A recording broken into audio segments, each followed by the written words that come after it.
That's outrageous. What happened tonight? This is completely BS. This is shame. Shame for the referees, shame for the league to allow this. 23 free throws for them, and we get 2 free throws in the fourth quarter. Like, how to play the game.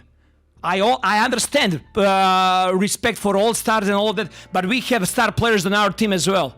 How's possible that Scottie Barnes, who is all-star caliber player in this league, he goes every single time to the rim with force and trying to get to the rim without flopping and not trying to get foul calls. He gets 2 free throws for the whole game. How's that possible? How are you gonna explain that to me? They had to win tonight? If that's the case, just let us know so we don't show up for the game. Just give them a win. But that was not fair tonight. And this is not happening first time for us.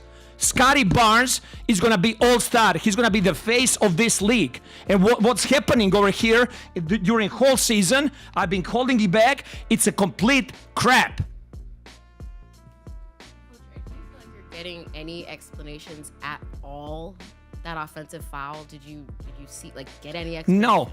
No, there is no explanation. They just come up there, they review and they see what they want to see. They don't want to hear us, what we got to say. They don't want to hear the players. They don't just want to protect us.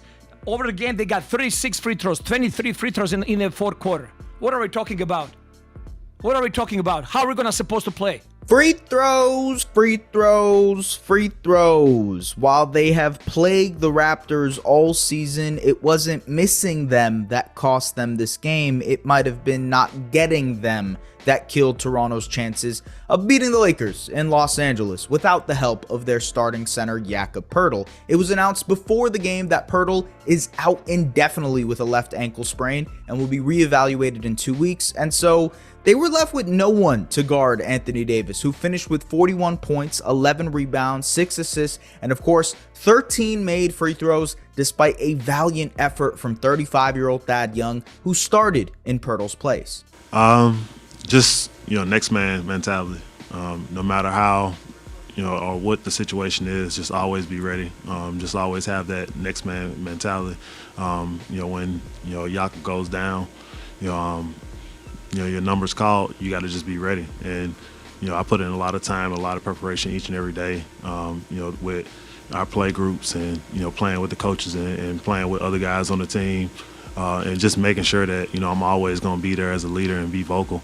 And, just going out there and just making sure that, I'm helping my team, as much as possible and doing it to the best of my abilities. Now, while most of the conversation will be about the officiating, the missed calls, the bad calls, etc., this was actually a pretty fun game until late in the fourth quarter. The Raptors and Lakers exchanged blows in the first half as RJ Barrett, who finished with 23 points, 10 rebounds, and 5 assists, kept Toronto within striking distance before Immanuel Quickley took over the third quarter, scoring 11 of his final 21 points in that quarter, knocking down 4 threes in the process. The new guys for the Raptors continue to excel in Toronto's system, and what's just as good is that the Raptors stars in Scottie Barnes and Pascal Siakam shined in this one as well. Barnes finished with a team-high 26 points, 3 rebounds, and 6 assists, propelling the Raptors in the fourth quarter with 11 points in that frame. And Siakam dropped 13 of his final 25 points in the fourth,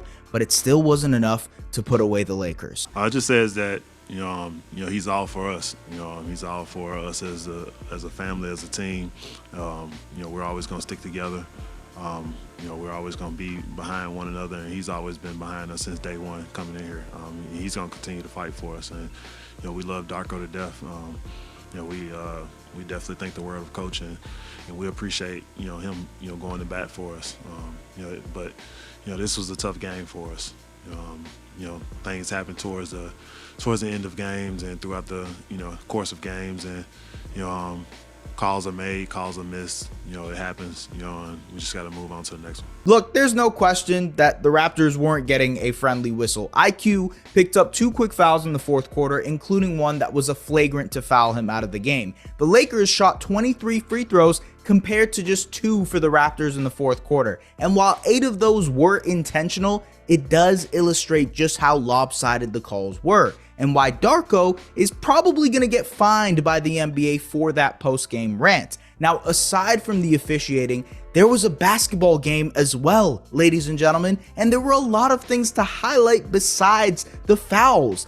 Thad Young was good in his minutes. Siakam was relentless as a scorer as usual. Barrett's bully ball style continues to be relentless in its own way, and Quickley is an enigma that we will cover for years to come. But so is Scottie Barnes, and I wanted to highlight just how good he was in that fourth quarter. Folks, Scottie Barnes had some momentous plays in that fourth quarter, but maybe none more momentous and more incredible than this one right here. Christian Wood attacking a closeout, great contest by Thad Young, but just incredible weak side block by Scottie Barnes.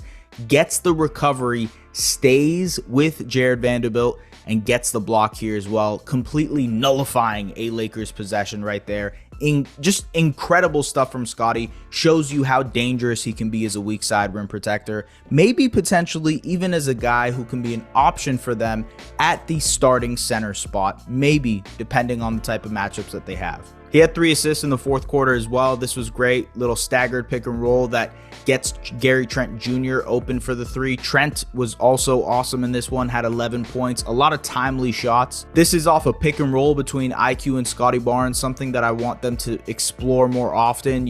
Scottie rolls here. IQ isn't able to carve out the advantage, but a nice pitch back pass to Scottie, and Scottie is able to sort of take advantage of the seal from IQ there. Get Christian Wood off his spot, get downhill, and now Anthony Davis is forced to collapse in to negate the drive. And so that helps because you get a Pascal Siakam corner 3, and he has been killing it from the corners in the last month or so. Another great pass here from Scottie in the pick and roll. This time it's with Pascal Siakam, who slips the screen, and Scottie is able to see over top, make the pass over Anthony Davis, and a great finish by Pascal. 5 points of his 13 were assisted by Scottie, his 13 points in the fourth quarter. And also, it was just an incredible game for him scoring wise. I thought this was the most comfortable maybe he's been in a while, of just being able to settle into his shots and be physical, right? And to Darko's point, he's kind of right. 2 free throws for a guy who was as physical as Scottie was last night is pretty ridiculous. You see him here, take the bump, exchange bumps with Jared Vanderbilt, and then finish in the lane. Then right here, sizing up AD one-on-one. This is no, easy feat. And then he takes the bump, rises up over the top of the outstretched arms of Anthony Davis. Just ridiculous to be able to finish over the top, and does so gently. Very, very soft touch there by Scottie. Same thing, that staggered pick and roll that created that shot for Gary Trent Jr. This time it creates a mismatch for Scottie Barnes, and he takes advantage of it.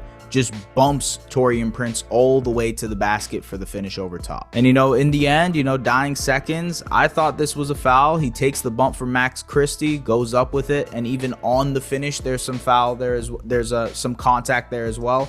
And ladies and gentlemen, we can get into the officiating if you want. I do think it was pretty egregious just in general.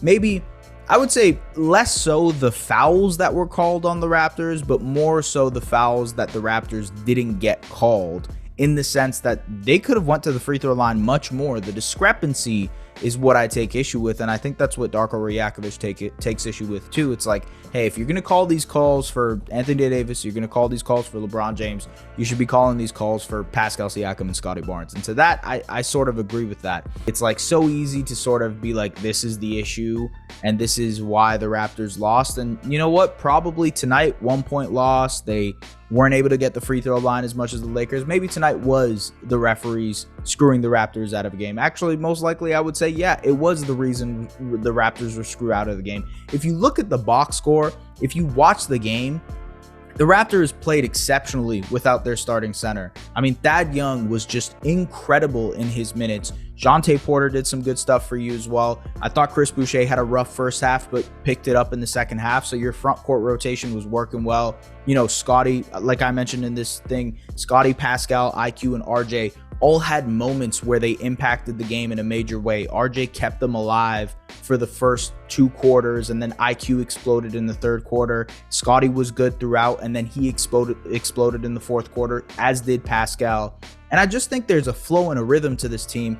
As I've mentioned in the last couple of recaps, that this team just makes more sense, especially offensively. There's a function to it. You know, the getting downhill, getting in transition, bully ball style that they like to play. It makes a lot more sense with this team, especially because you have the functionality of some depth, right? You can trust the Dennis Schroeder for his minutes. You can trust staggering IQ and RJ Barrett into those bench units. There's just so much more fluidity to what the Raptors can do. Yes, they are going to miss Jakob Poeltl. Tonight was a huge example of why they are going to miss Jakob Poeltl. Anthony Davis just carved them up, and even outside of the free throws, Anthony Davis was dominant in this game. Like, anytime they hit the roller, LeBron hit AD on the roll, he was able to finish over top. There wasn't that much Thad Young or Shante Porter could do as well of a job as they did. And so I'm not sure what the immediate solution to that is. I would prefer a little bit more Scottie Barnes at the 5 minutes. Just play smaller and see if you can carve out an advantage with your athleticism. But at the same time, you know, tomorrow night you're playing the Los Angeles Clippers, or tonight if you're watching this, you're playing the Los Angeles Clippers. Ivica Zubac is this big 7 foot tall type of guy. What type of big do you want him guarding him? Maybe you go smaller and try to draw Zubac out. Yeah, I actually think that probably makes sense given his limitations on the defensive end. But then there are other questions. You know, you play the Utah Jazz on Friday. How are you going to deal with the size of Walker Kessler and Kelly Olynyk and Lauri Markkanen? You know, you play the Celtics, Kristaps Porzingis, Al Horford. You're going to miss Jakob Poeltl. And the Raptors have had a lot of injury luck so far this season.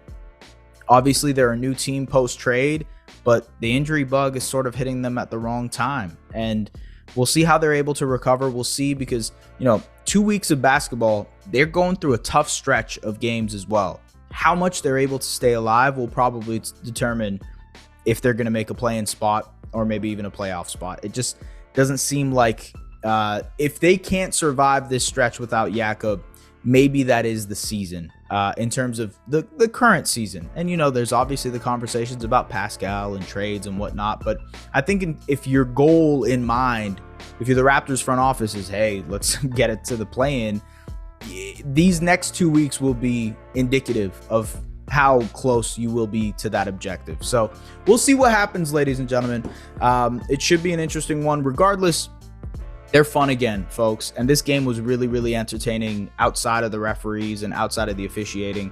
There were some really impressive performances from the Raptors. Scottie was awesome. IQ was awesome. RJ was awesome. Pascal was awesome. And that quartet is really special, to be honest with you. And it's been a lot of fun to watch. So we'll see what happens. We will see what happens, ladies and gentlemen. Should be an interesting month of Raptors basketball left, especially with these injuries. Thank you so much for tapping into these recaps. As always, if you would like to tap into the Objective Basketball Podcast, we talk about the NBA in general. So thank you very much, and we will see you guys later.